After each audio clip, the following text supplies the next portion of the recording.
Hello बच्चों, आइए इस प्रश्न को देखते हैं। अंतर बताइए सत्य देह गुहा एवं कूट देह गुहा।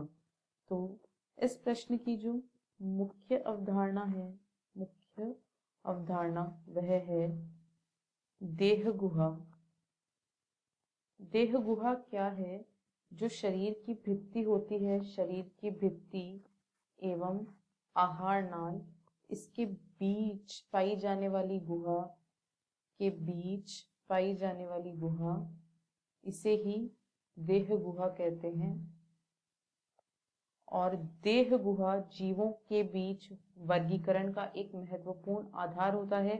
देह गुहा की उपस्थिति या अनुपस्थिति वर्गीकरण का एक मुख्य आधार होता है। इस आधार पर जीव मुख्यतया 3 प्रकार के होते हैं: देह गुहीय या सीलोमेट जीव, कूट देह गुहीय जीव एवं असीलोमेट या अदेह गुहीय जीव। यदि हम सत्य देह गुहा और कूट देह गुहा में अंतर देखें, सत्य देह गुहा एवं कूट देह गुहा, इनमें क्या अंतर होता है? तो इनमें जो मुख्य अंतर होते हैं वे इस प्रकार से हैं। यदि देह भित्ति एवं आहार नाल के बीच मध्य चर्म यानी कि मेसोडर्म से आच्छादित गुहा पाई जाती है, आच्छादित गुहा पाई जाती है, तो इसे ही हम सत्य देह गुहा या वास्तविक देह गुहा कहते हैं।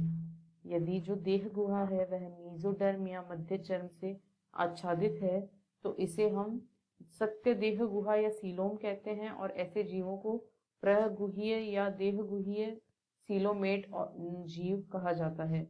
लेकिन कुछ जीव ऐसे होते हैं जिनमें यह देह गुहा जो होती है, देह गुहा, यह मध्य चर्म से आच्छादित नहीं होती है।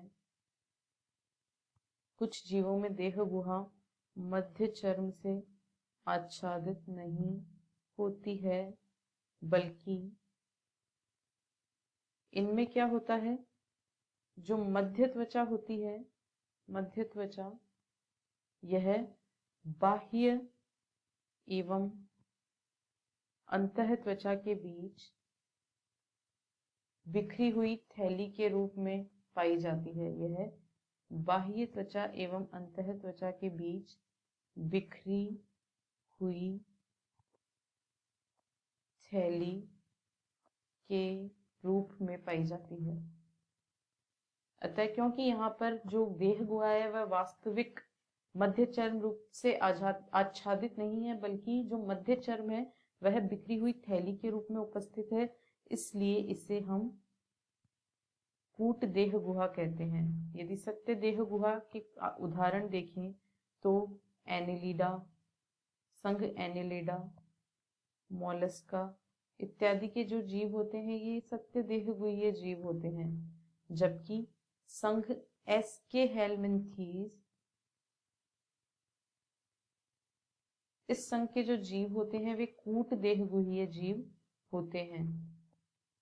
ये सत्य देह गुहा एवं कूट देह गुहा के बीच के मुख्य अंतर हैं। आशा है आपको प्रश्न समझ आया होगा। धन्यवाद।